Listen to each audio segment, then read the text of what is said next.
નમસ્કાર મિત્રો, જય ભારત, જય હિન્દ. સ્વાગત છે તમારું બધાનું લીડર ટ્રેડિંગ ગુજરાતી યુટ્યુબ ચેનલમાં.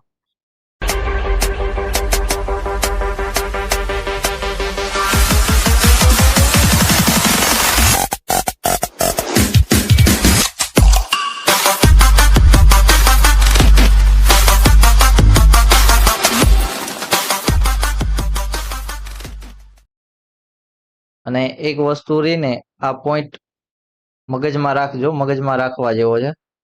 અત્યારે નહીં, ગમે ત્યારે ભવિષ્યમાં આ બધી વસ્તુ તમને ઉપયોગી આવશે. આ એક પોઈન્ટ રહ્યો ને, એ ખાસ કરીને, કારણ કે જ્યારે માર્કેટ કોઈ પણ એક ઝોન ઇન્ટ્રાડેનું અથવા મોટી ટાઈમ ફ્રેમનું, ઇન્ટ્રાડેનું હશે તો ઇન્ટ્રાડેમાં કામ આવશે, મોટી ટાઈમ ફ્રેમનું હશે તો મોટી ટાઈમ ફ્રેમમાં કામ આવશે.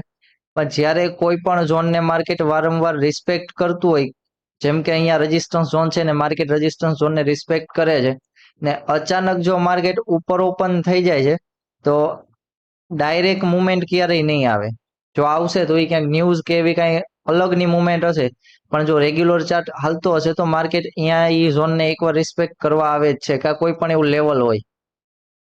આ વસ્તુ યાદ રાખવાની કે ઘણીવાર તમને એવું પણ જોવા મળે કે અહીંયા સારો એવો એક રેઝિસ્ટન્સ ઝોન હતો અને રેઝિસ્ટન્સ ઝોનમાં આપણે જે જૂના લોકો છે એ જોયું જશે કે એકવાર માર્કેટ ક્યારેક ગેપ અપ ઓપન થઈ ગયું છે તો ડાયરેક્ટ કોલના વ્યૂ માટે આપણે નથી જતા.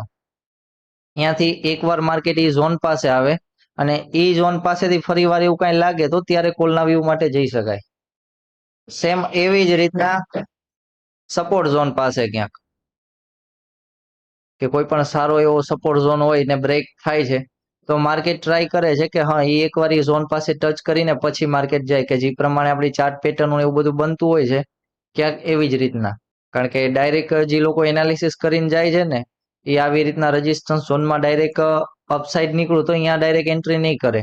એમની કન્ફર્મેશન માટે માર્કેટ થોડું ઘણું નીચે આવે અથવા એ ઝોન પાસે ક્યાંય આવતું હોય ને તો એની એન્ટ્રી ત્યારે બનશે. ને જે ચાર્ટ પેટર્નોની કન્ફર્મેશન છે ને, એ ક્યાંક આના ઉપર જ મળતી હોય છે. કે જે રીતના ડબલ્યુ બનાવી છે આપણે, ડબલ્યુ ચાર્ટ પેટર્ન હોય છે તો એની એન્ટ્રી ડાયરેક્ટ અહીંયા ડબલ્યુ ઉપર નથી કરી દેતા, પણ માર્કેટ અહીંયા ઉપર જાય છે પછી ફરીવાર આવે છે તો એની એન્ટ્રી ત્યારે ક્યાંક વ્યવસ્થિત થાય છે. એ સેમ વસ્તુ આજના દિવસમાં પણ તમને જોવા મળશે ક્યાંક, તો એ પણ જરાક જોઈ લઈએ. કારણ કે ચાર્ટ બની જાય ને પછી આવી બધી વસ્તુ તમને જોવા મળી જાય.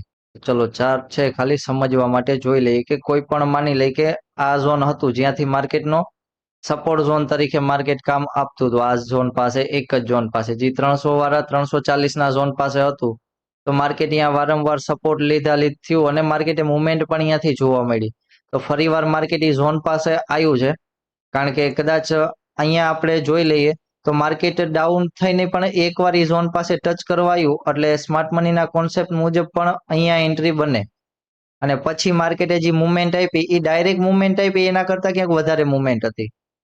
તો આ ચાર્ટમાં જ ચાલુ છે. એવી વસ્તુ જે મોટી ટાઈમ ફ્રેમમાં થાય એ જ વસ્તુ નાની ટાઈમ ફ્રેમમાં પણ વારંવાર જોવા મળે છે. અને અહીંયા પાછળ પણ છે, પાછળ પણ જે રેઝિસ્ટન્સ ઝોનની વાત કરી એ પ્રમાણે રેઝિસ્ટન્સ ઝોન હતો માર્કેટમાં, તો અહીંયા એક રેઝિસ્ટન્સ ઝોન છે. માર્કેટ વારંવાર એના એ ઝોન પાસેથી સેલિંગ આવે છે મોટી ટાઈમ ફ્રેમમાં, પણ એકવાર માર્કેટે એ ઝોન પાસેથી ઉપર આવ્યું તો ફરીવાર બાઇંગ પણ એ જ ઝોનમાંથી જોવા મળ્યું ને એ જે બાઇંગ આવે છે એ ક્યાંક વધારે સારું હોય છે. કારણ કે આ જે વસ્તુ છે ને, આ તમને સમજાય જાય. અને હું લાઈવમાં આ વસ્તુ ઇન્ટ્રાડેમાં વારંવાર જોઉં જ છું, કારણ કે ઇન્ટ્રાડેમાં તમે પણ જોવો ને તો તમને પણ આવી બધી વસ્તુ દેખાતી રહે. તો અમુક જગ્યાએ ટ્રેડ કરવાની ની બધી વસ્તુ હોય ને થોડોક ખ્યાલ રહે.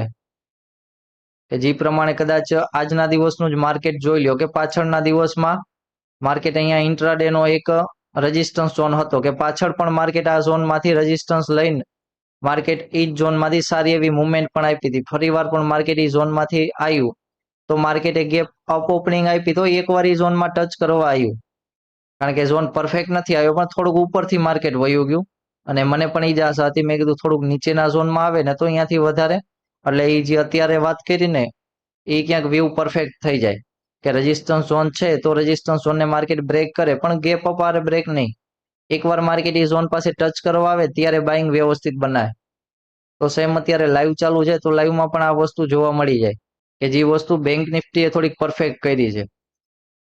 કારણ કે બેંક નિફ્ટીમાં જોવા જઈએ તો એનો પણ અહીંયા પાછળ એક દિવસમાં એમાં પણ નાનકડો રેઝિસ્ટન્સ ઝોન હતો, માર્કેટે ગેપ અપની મુવમેન્ટ જોવા મળી અને પછી પણ માર્કેટે એ ઝોન પાસે આવીને જ ક્યાંક બાઇંગ જોવા મળ્યું છે. કારણ કે ચાર્ટ વયા જાય ને પછી બધી વસ્તુ દેખાય, પણ આ બધી વસ્તુ એવી છે કે યાદ રાખવાની છે.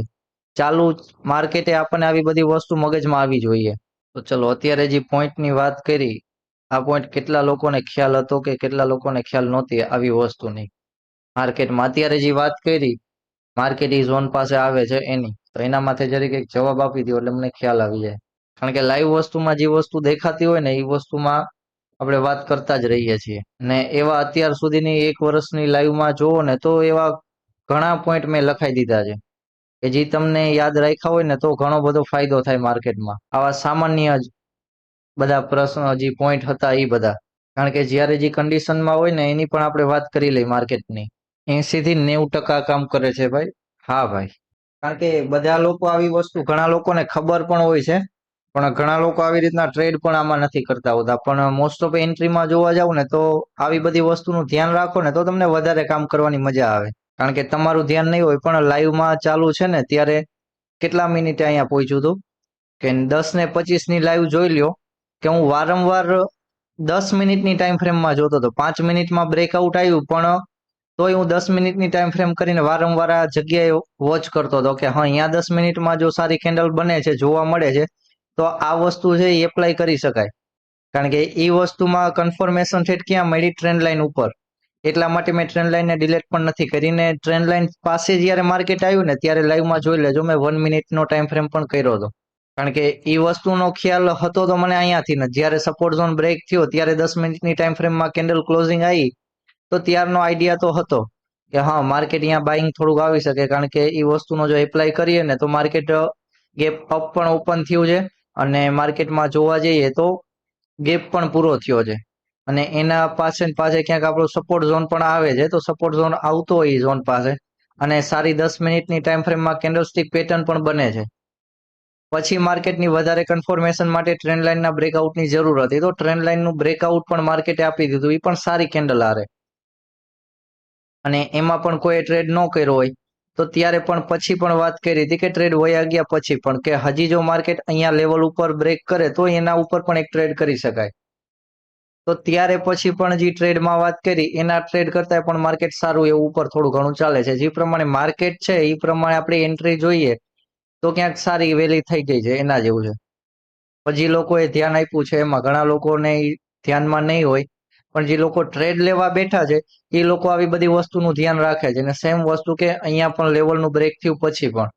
જય ભારત, જૈન મિત્રો, મળીએ ટુમોરોના વિડીયોમાં.